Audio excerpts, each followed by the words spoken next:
اب جو ابراہیم علیہ السلام کا دور ہے یہ دراصل ایک عالمی نظام کا دور ہے، اور اس عالمی نظام میں کا جو پہلا بانی ہے وہ آج سے تقریباً 4400 سال قبل، یعنی 2400 سال قبل مسیح سارگون نامی ایک شخص گزرا ہے، جس نے میسوپوٹیمیا میں دجلہ کے بالکل جنوب میں ایک ریاست قائم کی۔ اس ریاست کا نام اکاد تھا، اور مسلم تاریخ میں اس کو نینوا کے نام سے جانا جاتا ہے۔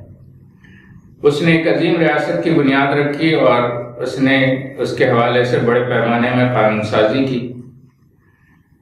لیکن اس کے بعد جو ہے تقریباً 200-250 سال بعد ایک اور شخص اٹھا، اور اس نے سارگون کی قائم کردہ حکومت کا خاتمہ کر کے خود حکمراں بن گیا۔ اس شخص کا نام تھا ارنمو۔